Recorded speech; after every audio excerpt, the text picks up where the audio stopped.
Welcome everybody to our latest in our series of virtual tastings. Today we are joined by Zan Cole from Worthy Park and our host for the evening, Ian Burrell, and I'll hand over to those in a second. But we're up every Thursday doing these virtual tastings. There's packs available for sale over on the whiskeyexchange.com if you want to join in. But we're always broadcasting live as well. But without further ado, I'll hand you over to our host for the evening, Ian Burrell. Ian. Hey, how you doing? Hey, guys out there on Zoom and Facebook and wherever you're watching this from. Welcome again to another tasting of some rums. Remember, about 2 weeks ago, I was with some Barbados dude tasting some of his rum. Some guy named, I can't remember his name, Richard something, Seal, I think it was. So I was tasting some amazing rums from Foursquare, but we're going to the motherland today. We're going to Jamaica and trying some Jamaican rums. And as some of you may know, I do love my Jamaican rums and for what it stands for and where it's going in the future, because it's going to help propel the rum industry. But we'll get onto that for our tasting. I hope you've got your little pack. So just make sure I've got my little pack here, courtesy of the Whiskey Exchange. If you didn't order one, shame on you. If you have larger bottles, then even better, because then Zan will be even more happy. But yeah, I'll be diving into some of these a little bit later. I might even make a little drink as well to help it go down. We got some people here inside the room. I see some friends here: Pete and Pauline Holland, David Hood, Clive Edwards, Joe K, the rum lady S, Pierre Camp, Billy, of course. Billy's normally doing the whiskey stuff, but hey, he's here. Emily's here, but the main person, the reason why we're all here is Zan Alexander Kong, all the way from Jamrock, Jamaica, representing one of my favorite rums out there, and that's the Worthy Park or Worthy Park Estate rums, and that's what you would be trying in your little pack. And if you don't have the pack, as I said, just grab a bottle of Worthy Park. You must have a Worthy Park or a Rum Bar rum somewhere inside your house, and if you haven't, then hey, this is a good reason to learn about it and then buy it later. So without further ado, I want to give a big hand. Well, I can't hear the big hand, but I want to introduce Zan. I just call him Zan. It's Alexander, too many syllables. Zan Kong, all the way from Worthy Park in Jamaica. I know, awesome. It's so great to be here. You know, Ian approached me about this seeming like a month ago, but it seems like that was like even 5 years ago now with all that we've been going through. But yeah, I'm super happy to be here. Obviously, you know, with the Whiskey Exchange, you're a great partner for us in the UK and throughout selling. I know they're selling bottles throughout the world, so it's great for us to be here and to talk about Jamaican rum with Ian is just the highlight of my day. What else would I want? Right, the highlight of your day. That's the first time he gave me a compliment. It's only 11 o'clock here, so my day hasn't gone that. That's cold. That's cold. That's cold.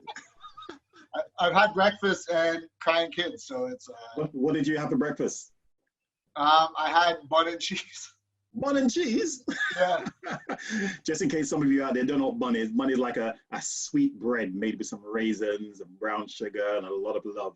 It was really nice with cheese, especially it's an Easter tradition, and not to go into too much of non-rum stuff. But my family has a bakery here, so we make bun, and every year it's like we have so much bun to give away, and me and my daughter in the house love the Easter bun, so we eat it all the time. Yeah, my girlfriend doesn't, and we had Sonny kind of hid it. My daughter hid this one bun in the back of the cupboard. Yeah. And then we found it and we're like, Steph was like, well, who are we going to give the bun to? And Sonny is like, we can't give the bun away, Mom. Easter's done already. So we got our second bun that we busted into. Excellent. Excellent. That was my breakfast. A cup of tea because I'm doing a live tasting with everybody from England, and and then the breakfast of champions. I have Worthy Park Rum. Hey, and it's late afternoon, early evening for us over here, so it's perfect time. We have rum o'clocks every day. If Keegan was on here, he'll be saying today it's rum o'clock at the moment. So rum o'clock is any time of the day.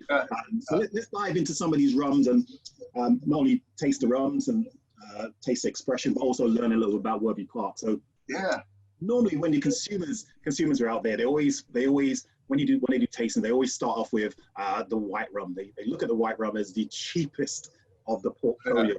And And I always like to say to them, no, because it looks unaged or it's white rum. It doesn't mean it's cheap, because there's an extensive process to make different styles of rum. And that's one of the reasons why I like to always make a difference between, say, a Jamaican rum and a Barbados rum, and say a rum from a Spanish influenced country. How would you define your Rum Bar Silver? Because that's the first rum we're going to try. The silver rum. It's at 40% alcohol by volume. That's quite weak for Jamaican rum. Where would you categorize this? Where would you put this particular rum inside in the spectrum of Worthy Park rums? It's really cool. I think it's kind of our it's the one that surprises people the most, because, like, to Ian's point, white overproof rum in Jamaica is the category. Like, that's what we drink here. Jamaicans worldwide, like that. When you talk about white rum, that's what we're drinking. But what we noticed is overseas, for those people who aren't really used to Jamaican rum or used to working with overproof rum, it was a lot to work with. So we thought that, there was a lot of people that wanted all those characteristics, the aromas, the flavors that overproof rum had. Yeah. But at a much more manageable 40%, 80 proof. Yeah. And like you said, it's like the heavy. It's almost like the heavy hitter, even though it's at 80 proof, because ester-wise, flavor-wise, aroma-wise, there's more in it actually than in our overproof, which is and a lot of people don't realize that it's actually more essence in the overproof.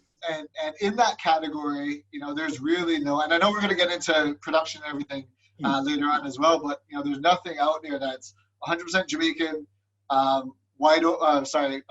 pot still, unaged rum that's out there in the market. So it's a really unique. It's kind of in a category on its own. Yeah. And I know you love it in your Burrell daiquiri. Not to jump your gun, but you just led onto it my drink. One of the reasons why I love this particular rum. I mean, I've gone on record and I will say it to everyone. This is one of my favorite white rums in the world. Period.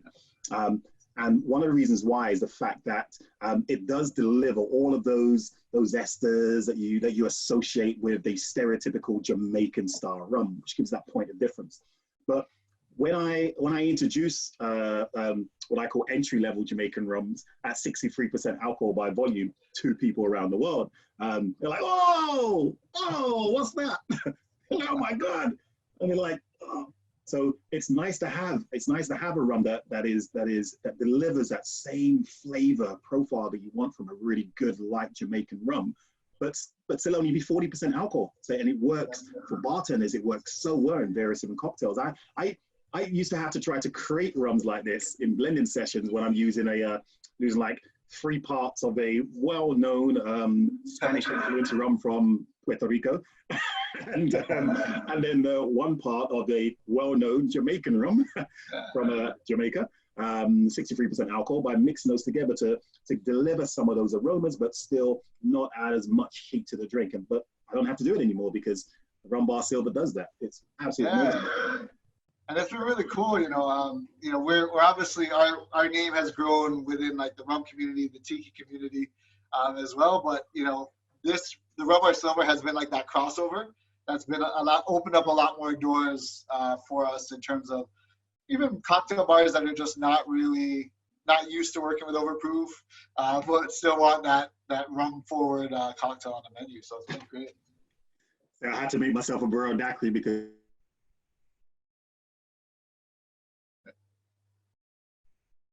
Ian froze up, but he's making his Burrell daiquiri. Yeah, we seem to have. Ian's disappeared for a bit. Because you're talking about that. So, no, he's back. He's back. There we go. I'm here. So as you know, the Rum Bar Silver, some fresh lime juice, and a agave nectar in my Burrell daiquiri. And, give it a good shake. We'll do the one-handed shake. I'll pretend I'm in Sweden.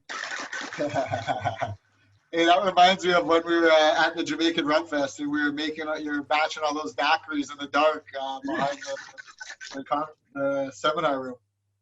Oh man, yes, remember? And it took like all day just to get the drink out there because we were only like 2 hours late for the seminar. Yeah, only. Perfect. And just to finish it off, a couple of dashes of orange bitters, Angostura orange bitters. Yeah. Is it Friday today? Angostura bitters? Orange bitters? Yeah, no, what day is it today? I don't know. Doesn't matter. Thursday. Cheers. Cheers. I would have made one, but I would have made one, but my friend from London that was supposed to bring me orange bitters never brought it. So let's move on to the next rum. No names. The next rum. So we've got the Rum Bar Silver. Yeah. You said is definitely one of the best light or white looking rums on the planet. Now we have the Rum Bar Gold. What's the difference between for the people out there? What's the difference between the Rum Bar Gold and the Rum Bar Silver besides color, or is it just color? Yeah. No. So our both our Rum Bar Silver and our white overproof are completely unaged. Mm-hmm. So in Jamaica we don't have any minimum aging laws in terms of considering something rum. So both of those are unaged blends. Our Rum Bar Gold now is the first aged rum that we came out with, and it's a minimum of 4 years old. And in Jamaica, with our aging laws, if we make an age claim, or like for that one, I'm saying it's 4 years old, it's a youngest drop of juice in it. So we do have some. Are you saying there are rum companies out there that don't do true age claims? I'm gonna just tell you what we do in Jamaica. I don't work for another country. So I'm just speculating. Just asking. Yeah, I mean, I think so. I mean, Michael Jordan's my favorite basketball player, and he right. Okay. So no Worthy Park 23 yet. Well, maybe in a few years. But this is our Rum Bar Gold, and it's a minimum of 4 years old. But we do have some older liquid in there. But again, with our age statements, it's a youngest drop. It's again molasses based. All our rums are 100% pot still distilled, and it's at 80 proof. So it's it's a kind of our entry into that young age Jamaican rum market.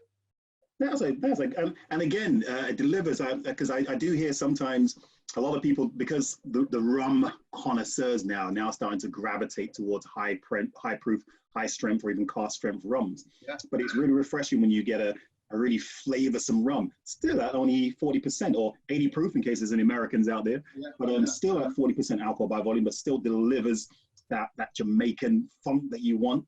Inside a Jamaican rum, and more importantly, if you're using it in a cocktail for the bartenders, for it to still deliver and not fade away into a particular drink. Yeah, and again, like a lot of the tiki bars that we work with, this has quickly become one of the go-tos, because it, if you have a 4, 5, 6, 7 ingredient cocktail, like it's still very rum forward. Yeah, and it's a good balance, and when you were aging 100% pot still rum, like we don't really get too oaky, which is nice too. That's very true. I've noticed those that aromas and flavors kind of stay through. Wow, that's amazing. Excellent. Right, so that was the Rum Bar Gold. Let's go to some of the ones that actually have the estate name on the label, because the Worthy Park estate is one of those estates that really talk about the history of not only rum but Jamaica rum. When was the estate actually set up? When was it founded? It was founded in 1670. So Rotted. Yeah. This November is 350 years we've been in existence. Party, the 300th anniversary party. Well, I mean, pre-COVID we had all these plans, but who knows? Okay. Might have to be a big zoo party. No, 350 years, and we're the oldest operating estate in Jamaica. Not the oldest estate ever, but the oldest in current operation. And we're family owned and operated. Gordon, my boss, his family's owned Worthy Park for 102 years. Wow. So we have a long history. Yeah. And we're pretty proud to be 100% Jamaican owned, Jamaican operated. Sugar estate, sugar factory, and distillery. Excellent. So tell us about the single estate. Is it, you call it single estate? What does that mean in rum terms? Yeah, so for us, and again, rum terms, some people may misuse that statement, but for us, for single estate, we grow sugar cane. We have about 4,000 acres of sugar cane. Nice. Wow. And we're the largest sugar producer in Jamaica. So we make our own sugar and molasses. We only use Worthy Park molasses for rum distillation. Mm-hmm. And then all of our fermentation, distillation, blending, bottling, aging, everything is done at the estate. So Right. within the confines of Worthy Park. Everything is done there. So it's pretty unique in not only in Jamaica, but in the rum world as well. Yeah, no, definitely. Yeah, and we're very proud of that. So product-wise now, we have our rum bar line, which we've always kind of geared towards being that go-to for the cocktails, very bartender-friendly, cocktail-friendly price point, and typically some of the younger age rums in the portfolio. As we started aging again, because for those of you that don't know, we rebuilt our distillery in 2005.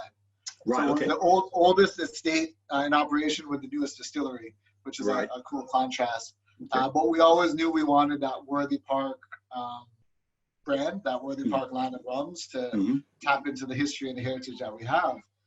So this is the first one we launched. And actually one of the first events that we showed it at was UK Rum Fest in I know it's crazy. 2017 now. So I like stories. I like rum stories that start off at UK Rum Fest. There's a few of them out there. And I'm sure. It's only people like you and say Pete and Pauline and a few of the other guys, Richard, that give that credit. They say, yeah, it started off at Rum Fest. The others are like, no, we did it first. But guys, thanks Pete, Pauline, Zan. Cheers, man. No, it's true. It's true. We time a lot of our stuff to coincide with that October fun time in London. So it's I can't show up to London empty-handed without something cool in the bag, or I'll get run me away from the show. But this is the reason why. This is the reason why I'm loving the event, not as much as you. Ian's got to work on that internet connection there, man. I'll say he's bouncing in and out a little bit. Yeah. Can you hear us? It is a good event, and we do. You guys, 'cause I can't enjoy. Oh, this is Virgin. Sorry, you froze up, man. You froze up right when you're saying a good thing about the event. And oh, right, yes. So I was saying the great thing about the event like this is, like Rumfest, is that companies like Worthy Park and some of the other brands have to up the ante. You have to bring new things every year, or test out some of your products on the clientele that come inside it, because they're knowledgeable. And the rum audience is now asking those questions that they probably weren't asking, say, 10 years ago. So it keeps you guys honest, which is great. And it keeps us filled and sustained because you're coming up with new products all the time. Yeah, definitely. It's such a good cross section of the rum. You have everybody from the rum enthusiasts and the real knowledgeable rum consumers to people who are just getting into rum. So it's a good testing ground to say, okay, will this work for not only the Peter Hollands of the world, and but is this going to work for the average person who's never had rum before? Are you saying Peter's not average? Is that what you're saying?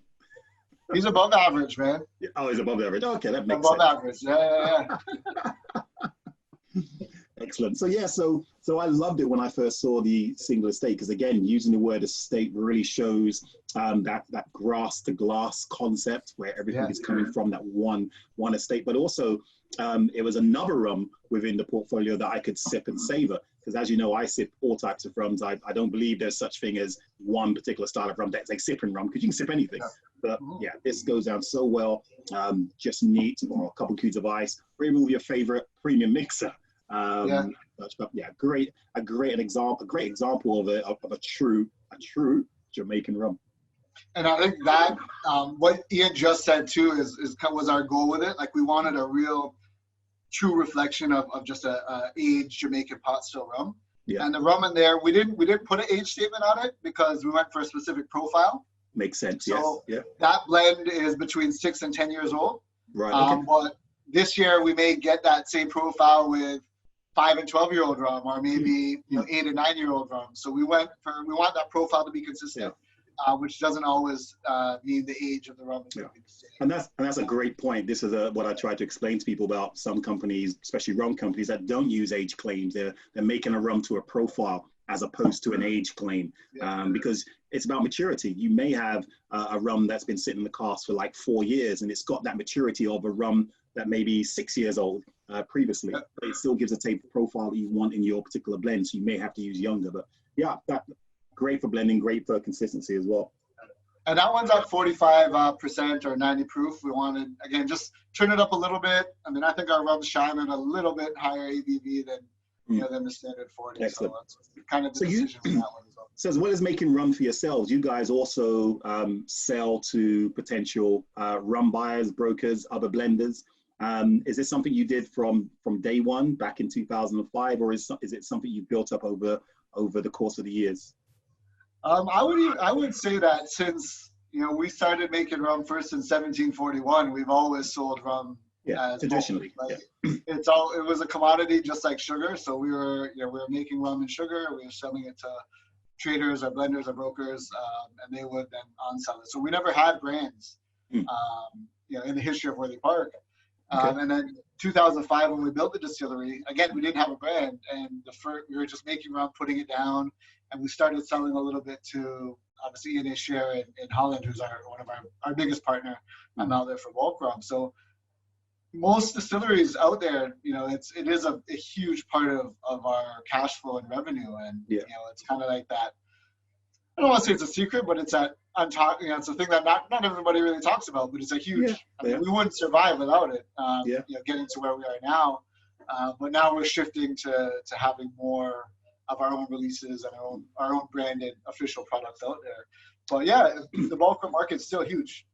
It's still a huge part of what we do annually. Well, one of the first companies, when I started trying to experiment with different styles of rums, one of the first companies I tried that had rums from different parts of the Caribbean that brought it to the UK was Bristol. Is it John Barrett? Legend. John Barrett, a great guy, comes to Rum Fest every year, as we know. But his passion for what he does when he's tasting, sampling, promoting rums from the Caribbean is just legendary. So the next one inside the tasting box that we have is the Worthy Park 8-year-old from Bristol. Again, so I'm assuming they would have bought their rum directly either from you, or they would have bought it from E.A. Shear in Amsterdam. So at the time, because he was probably the first, if not one of the, or if not the first, to buy and put Worthy Park in a bottle. Okay. Wow. And again, I may be corrected on that one, but as far as I know, he's definitely one of the first. Yeah. And he bought from us directly at the time. He bought from directly. Did he come out to Jamaica to see you guys? No, I think it was just samples have been sent back and forth. Oh, right, okay. That was before my time though as well. Right, okay. John was one of the first, and the Worthy Park 8-year, I think was one of, probably for most people in the UK, one of the first introductions to Worthy Park. Ooh, I haven't tasted this for a long time. Yeah, ooh. I think is it at cash strength? What's the ABV on that one? Oh, that's a good question. Let me just check. 43. Wow, it punches above its weight. 43%. And again, that's what you're getting with good Jamaican rums. You get that flavor profile, that rich spiciness, and not too much wood, as you said. It's not like over oaky. It still leaves enough of those fruits, those tropical fruits inside there. Natural sweetness, not sweetened, natural sweetness. I just have to reiterate on that. But yeah, ooh, yeah. I mean, you're like, you know what it's like for me, Ian? When you talk about age statements, like I grew up, and I'm gonna age myself, but Aaliyah, remember Aaliyah? She was one of like the dopest R&B singers. And what was her hit song? Age ain't nothing but a number. Age ain't nothing but a number. Don't be. And I feel like it's like that with rum, man. It's don't like be using R. Kelly type jokes here. There's hey, I didn't bring his name up. Sorry, it's me. I've had a few rums. Some of my jokes up. Yeah, but definitely like it's like that with rum. People get obsessed with numbers with rum, like age statements and ester counts. It's the other one, but that's a whole nother. Oh, the ester counts. Yeah. I don't speak German, so I don't get into the ester count conversation. But it doesn't always give you a direct. It doesn't give you an idea if you're going to like the rum or not. It gives you a description about the rum, but you can pick up a 3-year-old Worthy Park and love it way more than a 12-year-old or 15-year-old Worthy Park. And we see a lot of that in Jamaica. We have people in Jamaica that will only drink white rum. They don't drink any red rum, what they call it. If they are going to drink a red rum, it's going to be a very young red rum. They're not drinking aged spirits to 8-year-old, 12-year-old. They're like, too much money, man. Give that to the tourists. Yeah, exactly. Too strong. Yeah, too strong. Yeah, although they're drinking 63% white rums. I know. It's weird, but such as Jamaica. But yeah, so and I think to your point, like it's only 8 years old, but it's still, you still get a lot from it. And that's a lot of maturity there. That is, this amplifies what you'd get if you were looking to drink a 12-year-old, 15-year-old Scotch. as such, that maturity that you're getting inside there. You've only got that in 8 years. Or they in fact might be older than for maturity for a Scotch. I've tasted some 20-year-olds out there that have got that type of bite, flavor, fruit, spices, all balanced. So that's what you go into that whole like tropical distillery aging versus continental aging, right? Yep. Oh, speaking of tropical aging and going back to age statements, because of course we do love to say where you guys make rums to a style, to a recipe, and age claims are not as important, but they are important in some respects to certain people that want to buy rums. So the next one we're trying is the 12, and 12 seems to be for me, when I see 12 on a bottle of rum, a true bottle of rum, that is the beginning of the level where you're like, yeah, man, and enjoy this. If I smoke cigars, I'll have a cigar. I'm doing expensive chocolates, I'll pair this with chocolates. If I'm making an old fashioned for a customer, I want to blow them away, I'll grab something for the 12. I suppose from a bias point of view, one of the reasons why is because Appleton 12 is one of my favorite rums on the planet. So when I saw you guys come out of a 12, I was like, I need to dive into that to see how it compared. And I have to say, you didn't let me down. Let's dive into the 12.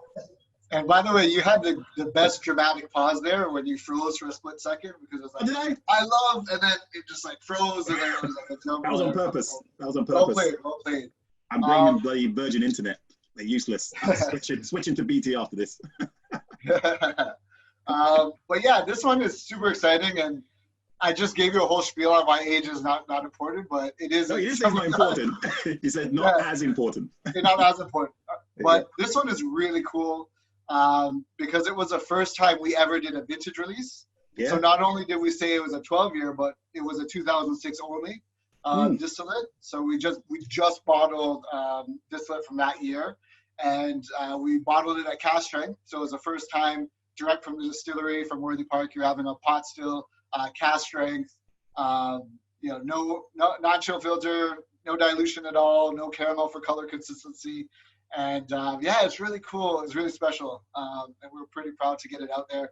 Again, because of the response, very positive response that we got from people. Sorry, it's made me put my what's called Jamaican tiki shirt on, man, when I drink a rum like this. I have to just brighten up, man. It's like, right.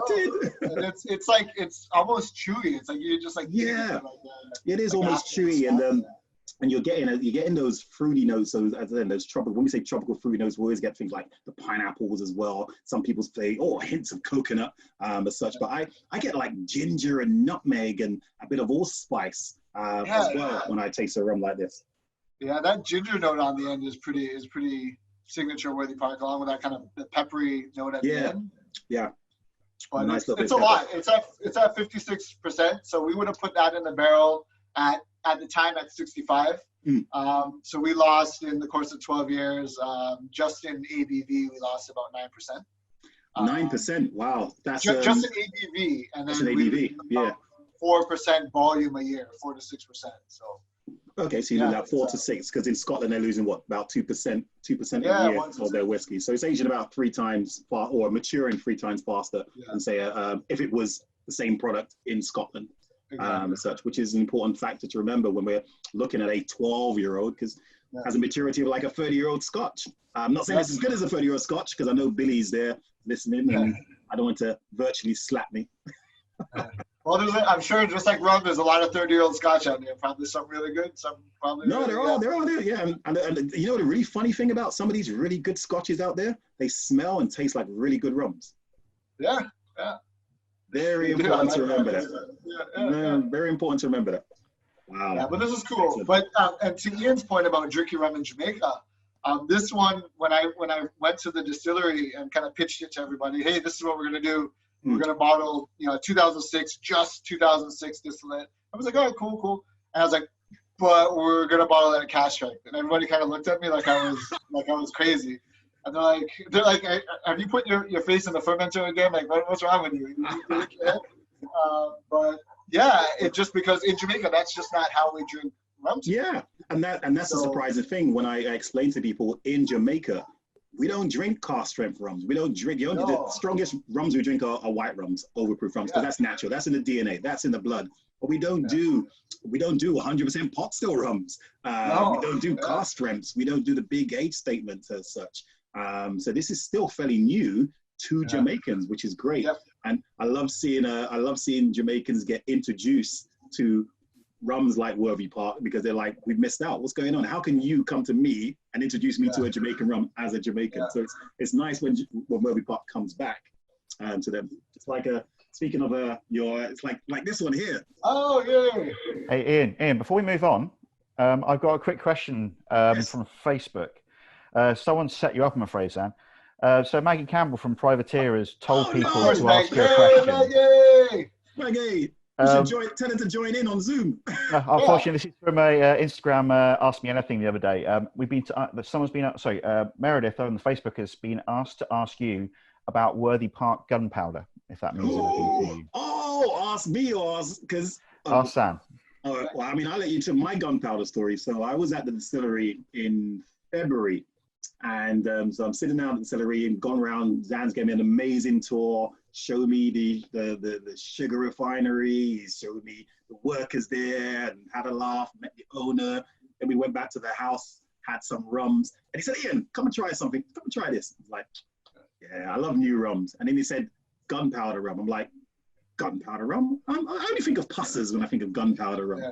I'm like, what's he trying? He's going to try to jump in on a category with the Worthy Park. So I took a sip and I was like, how can I translate this into English? In Jamaican, I said, bomba clot. So I'm trying to work out how can I translate that into English. Oh my gosh. Yeah, oh my gosh. Gosh darn it. That is amazing. Gosh darn it. That was it.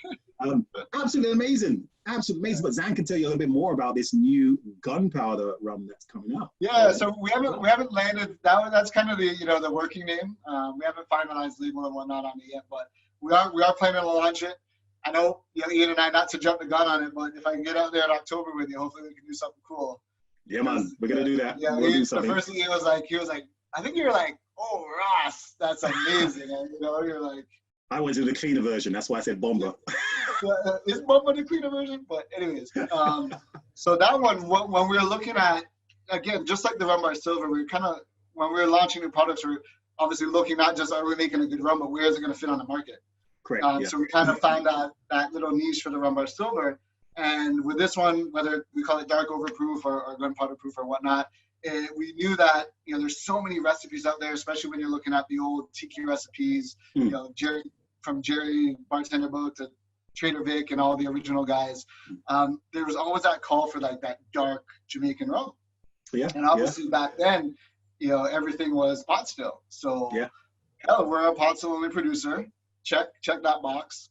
We have light ester rum to high ester rum. We check that box. And why can't we do it? So we played around with some blends, and the one we landed on, it's basically it's a 3-year-old base. So majority 3-year-old, but we have some of our unaged highest ester rum in it. Right, and then we added a spirit caramel just to darken it a bit, because we want to check that box. So we have everything. If you're a bar owner or a bartender, everything from the Worthy Park portfolio, we should be able to tick all those boxes for you. You have your overproof, you have your unaged 80 proof, you got your young aged rum bar gold, and then you have your older vintages, you have your cask releases, you've got your single state reserve, and now it's like, all right, I think there's an opportunity for this in the market. So yeah, we're pretty excited. We plan to knock wood, but we plan to get that out there, by fourth quarter this year. And again, hopefully tied in with a fun trip out to some cool stuff in London too. Well, I've got my name on a couple bottles, definitely. Oh hell yeah. Yeah. I've got one. I don't know if I'll get your face on it, but I'll get you a couple bottles. Yeah, in fact, you can put my face on it. Isn't there a brand that put some people's face on a bottle recently? Let's move on to the next question. Okay. Yeah. No. People have done that for years. I did that a couple of years ago. Anyway, moving on. Question from Darren Morgan on Facebook. Why was the first Habitation Velia, the 2005, he thinks, why was that called Forsyth and all the following ones are called Worthy Park? Good question. Yeah, no, that's a good question. So interesting enough, Luca now, fast forward to 2020, Luca's a huge, great partner with us. We distribute with him. We do a lot of promotions, a lot of activations with him and his team out in Bellier, and now La Maison and Bellier. Now go back to, early days of the distillery. We're just getting back into the global rum scene.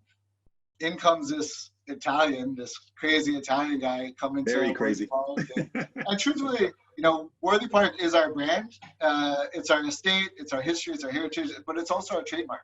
So Correct. It's our registered trademark, not only in Europe, but across the globe. So, at first, we were just meeting Luca. We didn't know, we didn't know who he was, what the partnership was going to develop in. So, we said we didn't want him to use Worthy Park on the label because, again, that's our trademark. But Forsyth is the name of the still. It's a company that designed our still, and for his range that worked as well. So he identified it as Forsyth. It's pretty obvious based on the label if anybody's into the rum scene where it's coming from. And we talk about it as well. But now with the newer releases, so starting with the 2007 and the 2009 that's coming out this year, because we're also doing all that bottling at Worthy Park, everything is done at the estate now as well. So it just made sense for us to, and with the partnership having developed with Luca, it was just, we were okay, and it made sense for us to allow, Worthy Park and to bottle them as Worthy Park, label them as Worthy Park releases. So Wicked. That's kind of the long and the short of it, the real story behind it. But that's great question, Dan. Thank you. So it's not some Scottish dude that has a share in the company that decides to put his name on the label. No, man, 100% Jamaican. See, that's what I like to hear. Yeah. Right. So we've just had 5 amazing rums. Now we're going to go to the rock. We're going to go to the foundation. We're going to go to the rum. I think this was the first rum bar that I tried. Of course, because when you've grown up drinking Ray and FU Overproof as a Jamaican, it becomes part of, I see the bottle there. I haven't got a bottle here. It's part of what's called the staple diet of Jamaica. It's part of the infrastructure of the country. So for another rum company to come out with an overproof rum is tough. It's going to be a challenge, especially in the local market. But of course, you guys decided to go abroad, and I think you opened up a few doors to Jamaican rum with this last one, and that's the Rum Bar Overproof.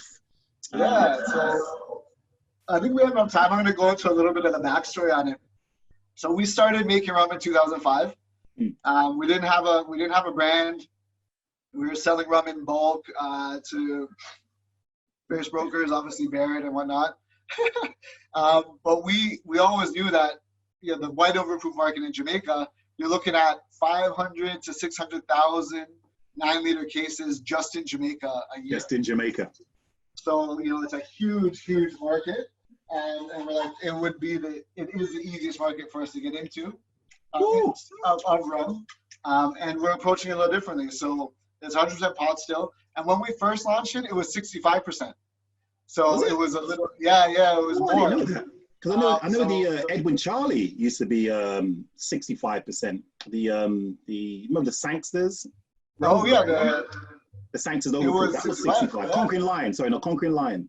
That was 65. 63.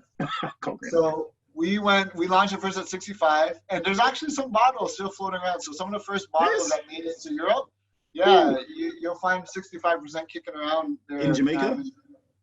Some in Jamaica, but I've seen some in Europe too. Okay, just cool. Kicking around. Cool. Just make sure that Secunda doesn't get hold of it and stick it on the Whiskey Exchange auction. If he doesn't already. But we have, so we launched that in 2007, and within about 4 years, we had already hit 100,000 standard cases just in Jamaica. So we pushed to be strong in Jamaica, because we always thought that if we're going to sell ourselves and position ourselves as a Jamaican rum, we needed to sell rum in Jamaica. So we wanted to have that. We wanted to have that kind of backbone and that root to us. So, we spent the first basically, 8-9 years of having a rum on the market before we even targeted export. And our launch also coincided with the rise again of tiki. So, tiki was becoming popular again in tropical cocktails, and there was that call for that 100% hot stuff. Peter should be a model. I think, he could model for us. I'm just loving the Hollands stroking the rum like it's their daughter. I'm glad you said daughter and didn't say anything else. But see, that wasn't me. Billy, that wasn't me. That was Zan. Yeah. That was Zan. No, stroking. I don't know where your mind went with that, but no. So we and I've completely thrown myself off track now. But yeah, we're getting some love in the tiki world, and it kind of put our name out there before we even focused on export. So this is it's our baby, it's our flagship. I mean, it's now at 63% because of they changed the taxation laws in Jamaica around 2011 as well. Yeah. So they started taxing based on ABV percentage. So we had to kind of get back in check with everybody else. But we're happily the second largest overproof in Jamaica. You are, yeah, and I see that with and the testament to that is when you drive around, especially around St. Catherine's, when you see the rum shops with rum bar painted outside. So we walk into a couple of rum shops and they're proud to have the rum bar painted outside on their shop, and we go in there and they all know the product, they know you as well, and it's nice to just stop off at these little rum shacks and have conversation with them because it's refreshing to see that. And that's how we drink in Jamaica. We ordered, when you go into these rum bars, which is also why we named the bar, the brand Rum Bar. Yeah. Because when we were doing the tasting for it, somebody said, boy, it tastes like, the living rum bar rum, meaning it tastes like a true rum that you'd find at these little rum bars. So I said, all right, that's what we're going with. So in Jamaica, it has a lot of, it resonates a lot, and it allows us overseas now to kind of give a little bit more talk on the history and the culture. But when you go to these bars, you're not ordering daiquiris or Mai Tais or any of these great drinks that we get when we come visit you in London, but you're ordering your Q, which is a 200 ml flask. Yeah, cool. And you order it with your chaser, which a Coke or a Ting as our grapefruit soda. You guys know it in London. And you get your 2 glasses, your bucket of ice, and your bottle of rum and your soda, and you make your own drinks. And that is a big part of the culture here. So whether you're going to these rum bars or you're going to some of the high-end restaurants in Kingston, like that's how, there's always a section for flasks. Yeah. Because it's just how we drink rum. It's the most commonly consumed method of drinking rum in Jamaica. Yeah, I found out the hard way when I went back to Jamaica in the late 1990s, where I was trying to outdrink these 2 ladies that one worked with Campari, one worked with Appleton. And I was like, yeah, come over. And we were all having queues. So I had a queue of Overproof. One had a queue of Campari. The other one had a queue of Appleton. By the second round, it was another queue. I didn't realize it. I thought it was a queue for all 3 of us. No, it was a queue each.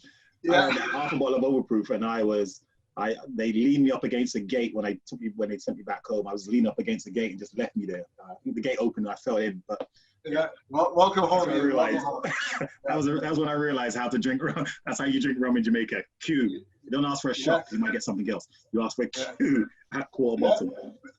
Well, and then when you go to the rum bars, if you ask for a special, it's where they'll pour you a drink and give you a little bit of the chaser. So if you do just want one drink, you order a special, like a special of rum bar Overproof, and so you don't get the whole setup. It's just like your kind of quick drink. So I call it a special. And another testament to this rum as well, because all the aromas and the flavors you get in the liquid is when you finished, the empty glass, going back to the empty glass and smelling what the rum has left inside. And that's when you get the beauty of the pot still you've used, and the fermentation and those aromas that you've concentrated inside your still. And that's true testament to a really good rum, the empty glass. Thank you. And I don't think we said it yet, but in Jamaica too, we don't add any sugar to our rum. So any sweetness you get there is residual. That was one of the questions someone was going to ask. They were like, "Do you add sugar to Jamaican rums?" No, we had no sugar. But yeah, so that smell. I mean, we broke a bottle in the family yesterday. And the whole house just smelled like, when you break that Overproof bottle of Overproof, like your house smells great for. That's it. And no doppies as well. The doppies are happy, so they don't come and haunt your house. Exactly. It's just like pouring one out, right? Just give it back. Very, very important. They should have done that in Poltergeist, then that little kid wouldn't have been kidnapped by the ghosts. if they'd poured a bit of rum on the floor, little kid would have been in school the next day talking about Justin Bieber or whatever kids talk about nowadays. Pour rum. That was probably had vodka in their house. But anyway, let's go to some questions. We've got some questions. In fact, we've got some questions for people actually here. We've got some. Indeed, I've got a few in that I've been asked to ask by Piers, who's in the room.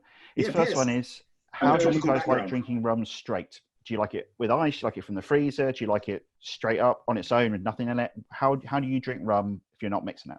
Who, me or Zan? Because I can tell you who I like drinking my rum with. Yeah, you go first. You go first. Friends.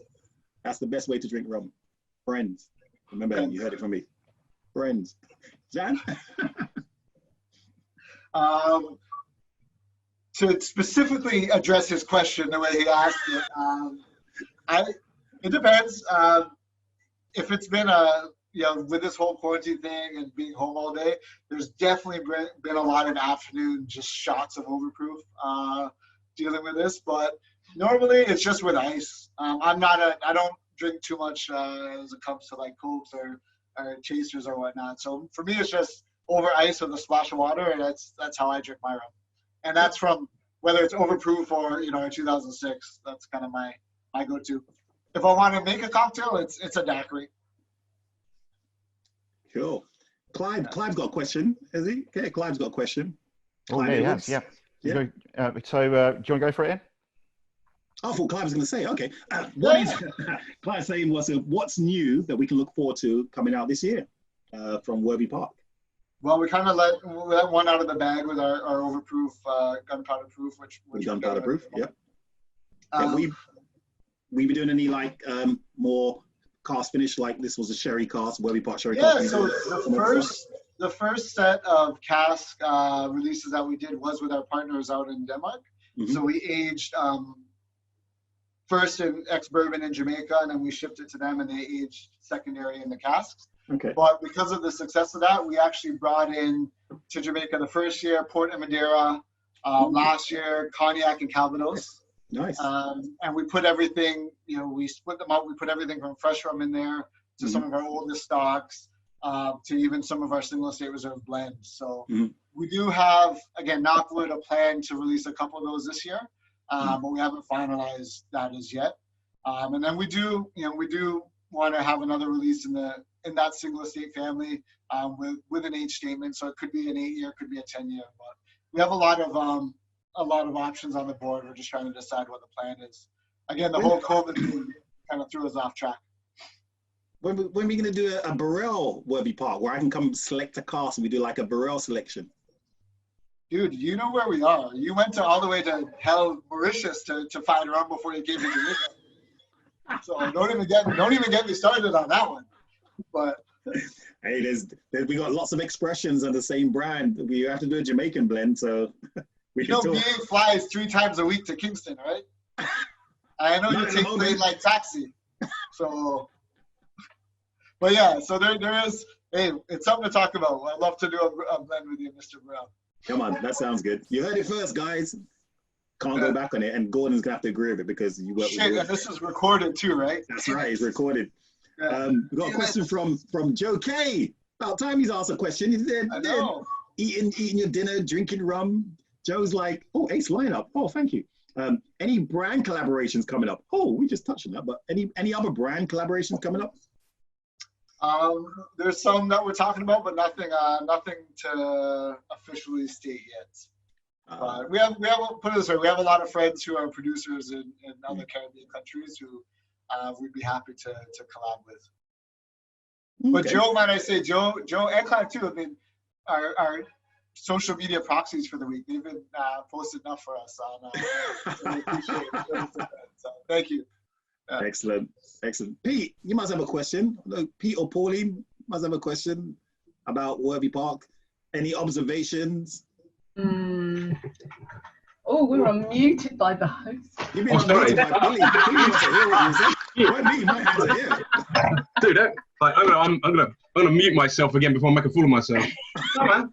Just keep up the good work, bro. I love to listen to you, Zan. We need more of that. But no questions. No questions. Pete, you've been great for us too, man. Big friend of the brand since we started. And again, not to not to make Ian's head bigger or anything, but you know, UK Rum Fest. Sorry, not big. Did I say bigger or big? I meant to say big. See, I get abuse. One of the Everywhere I first. go, I get abuse. 2015, I think, was the first UK Rum Fest, and I had just started working with Worthy Park. Like, Yeah, you had hair. I did. That was before dealing with all you rum people out there stressing me for new releases all the time. But Pete, you know, that Rum Fest was one of the first times really I met most of you know, the rum community. So you know, Rum fam. The rum fam. So yeah, man, it was cool, and you know, Pete's been brutally honest with me over the years, and in the best and worst ways as well. So I appreciate it. Excellent. Billy, you got a question from Facebook? No, it's actually Noah from in the Zoom room. The Zoom. question is, which Worthy Park rum is best with a cigar? Oh, that's from Pierce. Yeah. Indeed it is, yes. Ooh. Ian, you know more, but I do not know a lot about cigars. Don't look at me. I don't even smoke. I passively smoke. We need the only rum person I know that loves a cigar is that dude from Barbados. he loves a cigar and a rum. Yeah. But you know who does? Sam. Sam is a big. He's done a lot of cigar pairings. I know he did one. I wish he was on here. He could tell us, but he did one with, I think it was Davidoff. Oh, right, okay. Some of those Nice. Cigars with Worthy Park. But sorry, Piers, I got none for you on cigars. Man. Well, one thing I did learn from a few of my cigar friends, they were basically saying because a cigar is big and heavy, it doesn't automatically, you shouldn't automatically assume it should go with a big heavy rum because you don't want one to overpower the other. So if you have a rum that's really big, robust, maybe like the 12-year-old, you may want something that's medium bodied or quite light for a cigar to get that balance and that texture inside your mouth as you're taking a sip and coating your palate with all of that tobacco, tannins and leaves and smoke and natural spices. But yeah, that's one of the things I learned from cigar smokers I've spoken to is that you don't automatically have a light rum with a light cigar and a heavy rum with a heavy cigar because you're going to kill both the flavors. I'd also just like to remind everybody that a minute and a half ago, Ian said he knew nothing about cigars, and then he went into this long giant tribe. So I didn't want to boast. I like to let everyone else get the information out there. I like to just play like I'm learning about rum. I just asked if there's any Oloroso available. Is there not? Doesn't Whiskey Exchange have some still? I don't know. We have to ask Billy. I am literally just checking the website at the moment. But in the meantime, Pete says he has a serious question. So I'll hand over to Pete. Go for it, Pete. I have to look for my serious hat. Yeah, put your serious hat on. Put your serious hat on. That's a baseball cap. Okay, serious hat. No, okay. So like, I've listened to production over the years. So there's nothing particularly, but I think back to the visit, which was kind of how many years ago now? 5-6 years ago. And you got this beautiful 4 years ago now. 4 years, man. Jeez. So you got this beautiful pot still there, and I recall you saying that it's as automated as a pot still can be. Yes. Relatively speaking, yeah. Correct. And at the time, you said you got good capacity. Yeah, you still got plenty of capacity to build. Like, where are you now? Where, are you thinking, right? No, we need to maybe get a second pot still in, or you go, we're all right for a good bit. And have you?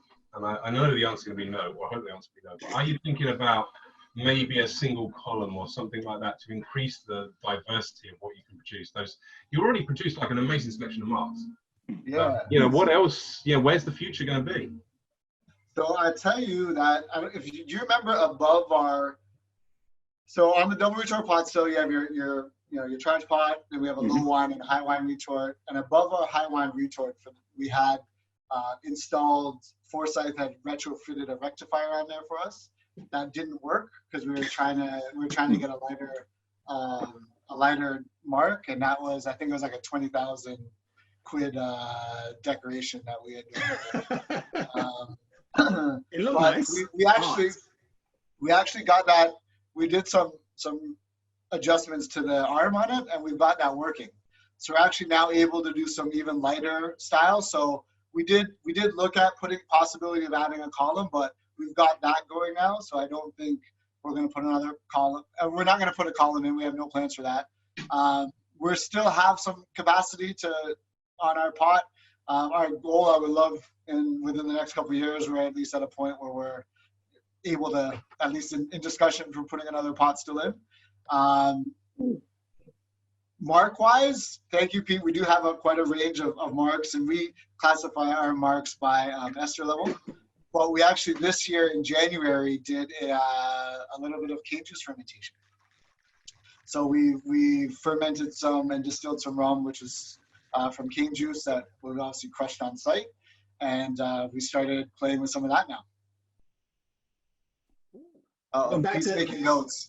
You're going back. Oh, you're going back to the old school style of using some cane juice inside the mix. Yeah, hell yeah! I mean, we got it. Why not? That's it. Might as well. And it's not going to be called agricole, guys. It's going to be called Jamaican rum. It just happens to come from fresh sugar cane juice. Exactly. Maybe we'll get crazy and call it like a jagricole or something. Yeah, man. A jagricole. We love that. A jagricole. You heard it first from Zan. A jagricole. Yeah, I'm trademarking that right now. You reckon you can trademark that? Trademark that quick before the guys in cognac trademark. And sorry, we have a sip of this. Dan, Anyway. please, mate, you got to bring some of that to the UK. That juice. I don't care whether you're going to age it or not. You got to bring some of that cane juice in October. I've got some samples in the house now. If I get my nipples are hard at the thought, right? I'm just saying. You do know that's the Where's new Rebecca? word, Please. Yeah, so we've got those two going on. That's kind of the new things going on production-wise at Worthy Park. So there should be a lot coming down the pipeline.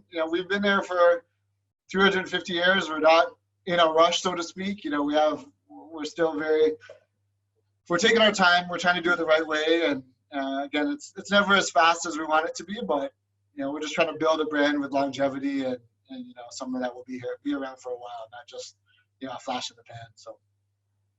And I think the last question before we get kicked off, because an hour has just shot past really quickly. One thing I want to ask, and then I think it's probably one of the most important things when it comes to the marketing, the promotion, and the understanding of what Jamaica rum is. Jamaica is one of the newest additions to a rum producing area that has a geographical indication, meaning the geography is an important part of what the product is. How do you see that helping not only Jamaica rum, but the industry for Jamaica to be able to go after anyone that uses the word Jamaica on a label that is not from Jamaica? Yeah, I mean, it's obviously huge. I mean, intellectual property worldwide with the way that, the world is becoming increasingly global is important. Whether you're talking about the music industry, film industry, and now in spirits and rum, we have to protect that. And, for us, Jamaica, with brand Jamaica being the powerhouse that it is, everybody is, the influence is everywhere. And again, talk a lot about music. You hear a lot of crossover now where everyone's trying to tap into that dancehall energy and the reggae vibe. And, it carries over, to rum. And, the coffee has a GI already, Jamaican Blue Mountain Coffee. And for us, it's important because we feel that, and then again, this is all of us, all the producers, everything from, the water that we use, we all use limestone aquifer water. Yeah. A lot of yeast from the environments that we use, the unique aging, the unique temperature climates that we have in Jamaica. Everything is a part of making what Jamaica rum is special. Oh shit, is that Dawn? Is that Dawn? Turning up as we're about to finish. But needless to say, it's very important for us to establish Jamaica rum as a unique kind of entity in the rum making world.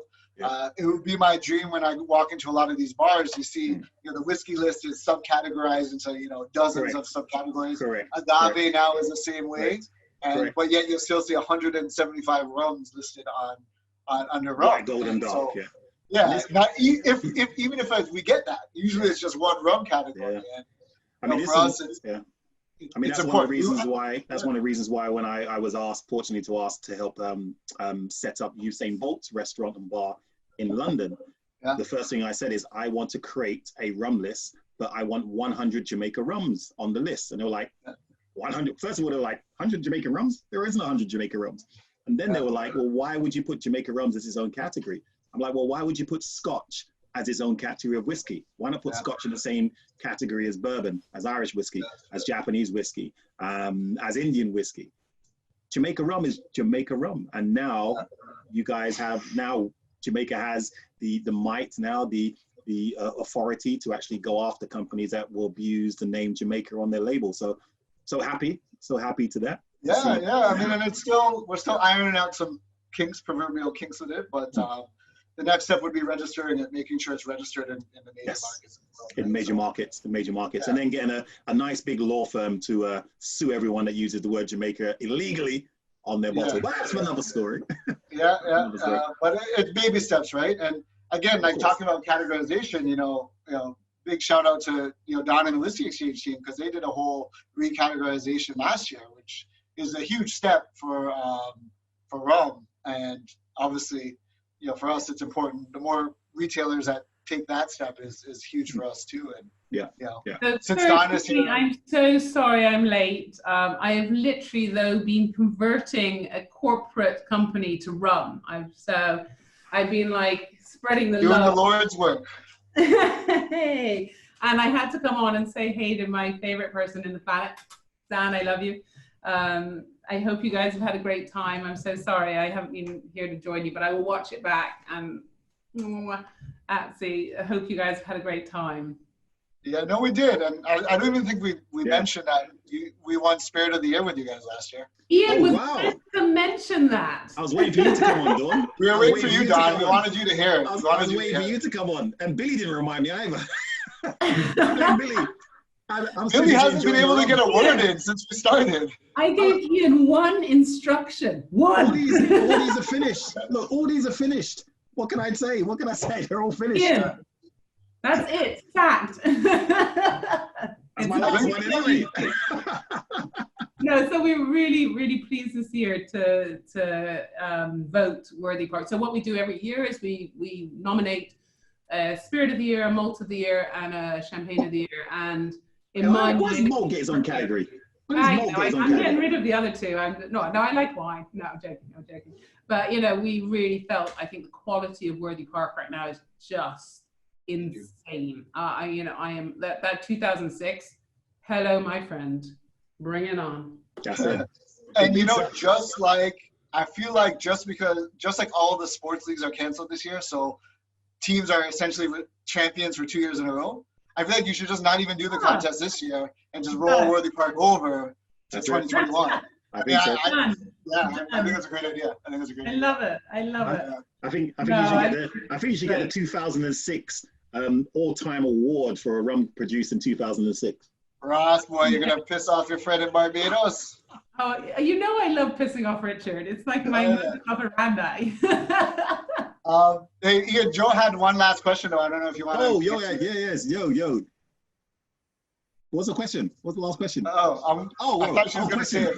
Tend not to do cocktails. Oh, you don't do cocktails, Joe. Come on. But trying to learn about them. What's your cocktail ingredient? What's your cocktail suggestion to go using your rums? Oh, I mean, I'm simple, so I don't get into anything too crazy, but like a Burrell daiquiri is probably like the best cocktail out there.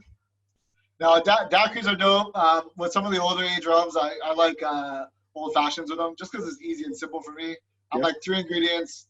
That's my top up. If I'm out at a bar, I love Mai Tais. Mai Tai is good, especially with Jamaican rums. Jungle Birds are dope. Jungle Birds, yeah. Yeah, just anything that you still get that balance, but that Jamaican rum is still shining too. Is fine. Yeah. If you can still taste the Jamaica rum in the cocktail, then you've got a good drink, because you might as well just use another rum. If you're going to lose the flavor of the rum inside the actual drink, then you might as well use another rum. I think a good rum cocktail that has a Jamaica rum inside there, you should be able to feel that Jamaica rum as well as taste a bit of it. So enhance the natural flavors of the Jamaica rum. Joe's got me laughing. I love an old F. We all love an old F, Joe. Cool. Are we still got more time, Billy, or are we kicking us off? Because I know I have to be with some Barbadian in about 24 minutes. Yeah, he changed it. Remember from the Facebook comment, I said, you expect us to finish on time? Oh, he was joking. No, I'm joking. I don't know. Don't make me get in trouble with Richard. And he's interviewing me. That's hilarious. Yeah. But don't worry, we won't keep you much longer. If you have any more questions, we run out of questions online. But is there any if you have questions anything on else to Facebook? Because I haven't been looking at the Facebook page. I've just been looking at here, classic. Clive saying those classics, let the rum come through. Taste of the women. Yeah, I love that, Clive. You're right, man. You're right. And it's very hard with a pot still Jamaican rum to lose that rum flavor. I mean, it's really, really hard. Trust me, my friend. I've met some bartenders that have lost that flavor inside there and smiling at me as they're pouring a drink and say, "How is it?" And I'm like, "Yeah, just have to go to the toilet." Yeah. Oh man. Yeah. No, it's still outside of the little rum world that we occupy. It's still people are coming around to Jamaican rum. Yes. I think in a lot of even some of the more mainstream cocktail bars, there is this new appreciation for the complexity and the flavors, and I think we're kind of coming onto the scene at the right time, and this is definitely the golden age for rums, 100%, and a lot of it's to do with social media, the internet. People are sharing information, discussing complexities of certain types of products, understanding distilleries, even if they haven't been there because of, again, social media and the internet. This is a great time for good rums. And it was a great time for some bad rums, but they're starting to fall wayside, fortunately. But for good rums, this is a great time. Great time. And it's like any industry, right? You're gonna have your high volume, inexpensive. Even if you look at cars, right? You're gonna have your cars that you see very popular on the road, but then you're gonna have your higher end, lower volume models that are out there that people are appreciating. So and affordable luxuries as well, which we will see with a lot of rums. They are affordable luxuries, and it does make me laugh. And Pete can probably testify to this when you see a lot of people complaining that certain rums are becoming too expensive. I'm like, well, wait a minute. For years, you got it like way underpriced. You got it cheap. So to pay the price that it should be, you should be charged for. Or if that was a whiskey, you wouldn't even thought twice about paying that type of price for it. So now you're paying the true price for that true premium spirit that happens to be a rum. You should be happy, because as a rum producer, I know they're happy. As a rum lover, I'm happy. Yes, it means I might have to spend a little bit more of my hard-earned money. At least I know when I'm having a sip and a savor, I have intrinsic value for what I have inside my glass. And it's not just something that is just like laden with additives and that type of stuff to try to make it taste premium. It's all that. It's that quality versus quantity thing, right? Like, if you're gonna drink, I'd rather drink 2 really great rum drinks for the night than have 10 really shitty ones. And I think most, and it goes to responsible, consumption of alcohol as well, right? Like I don't, I want you to drink a lot of my rum, but I want you to enjoy it as well. I want you to, I want you to enjoy it. Dawn's having flashbacks of drinking lots of rum. I see her laughing down there. I'm having flashbacks of drinking with Zan. Probably one of your best experiences in the world. If I could remember it, I'd probably say the same thing. No, Don and I have had some fun nights. I think there was a time last year where we did it was London one weekend, Paris the next weekend, Berlin the next weekend. We did this whole kind of I was with you 3 of those or 2 of those. I was with you all of those, in fact. I know. I was in Paris with you. Then we went Berlin the following day. Berlin. Me and you were Paris and Berlin. Me and Zan were London, Paris, Berlin. That's right, yeah. I almost killed myself last year. Responsible drinking. Just want to add that to this video, because in case you're watching from Whiskey Exchange, and responsible drinking. Yes. Okay, Billy, where we at? Can't hear you. You've muted yourself. It's very, very difficult, this technology. But no, if you'd like to wrap up, that'd be great. Okay, cool. So, guys, we're wrapping up. I'd love to say all our products. All the products are available on Whiskey Exchange. Are available via the Whiskey Exchange. Via the Whiskey Exchange. Just click on the button, click on Whiskey Exchange, and buy. Werby Park. The rum, sorry, let me rephrase that. The spirit of the year for 2020 on Whiskey Exchange. You can order that now, and you can get it in 3 days. It'll be in your house 3 days, because I just ordered loads of rums yesterday, and it's coming to my house in 2 days' time. So and as you know, I love Jamaican rum. Jamaican rums is one of the staple of the rum industry. It is its own style. Think of Scotch, think of Jamaica rum. Don't think of whiskey and think of rum. Think of Scotch and think of Jamaica rum, and then you will understand what rum is. And while you're inside that rum region, think of Worthy Park as one of the major rums from the category. So again, thank you for tuning in. Thank you for getting the samples. Thank you for Dawn.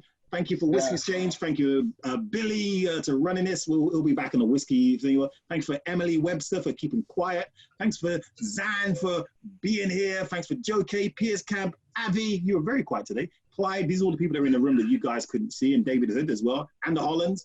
And thank you guys out in Facebook land. Thank you for, I feel like I'm getting an award. I'm going to bring out a list. Thank you for all of you guys. Cue the music to get his ass off. Even Alice has just come back in, just to come and get recognition, and she's going to tune back out again, drinking beer. Yeah. And remember, the best rum in the world is the one in your glass. Remember that. Anyway, thank you so much. Love you guys. Thank you. Whiskey Exchange, thank you so much. Well, thank you very much, everybody. Thank you very much for coming along. Thanks a lot, Sam. Thanks a lot to Ian for hosting. And so this is the end of Rum Month at the Whiskey Exchange. We've been celebrating rum all month. There's loads of great stuff on the website all about rum. If you want to learn a bit more about it, rum and cane spirits in general, loads of stuff to see. We do still have some of the Worthy Park sherry cask. You'll be very happy to hear people in the room who are asking about it. But from next week, we move on to talking about whiskey for the whole of May, leading up to World Whiskey Day at the end of May. We're starting off next week with me, unfortunately, I do apologise, talking about world whiskey, because we're looking at whiskey outside of Scotland. So we have lovely tasting packs with tasting notes and glasses and things like that, all up on the website now. Grab one of those for next week. We'll be announcing the whole lineup for May tomorrow. So keep an eye on the website, on Facebook, on Instagram, Twitter, all the various different social medias, and you'll find out all the information about all the great things we're doing for the whole of the rest of the month. Anyway, thanks for watching. Stay safe and that sort of thing. And thanks a lot again, guys, for hosting, pouring rum, talking about rum, and all the other great things. But anyway, thank you very much for watching, everybody, and we'll see you again next week.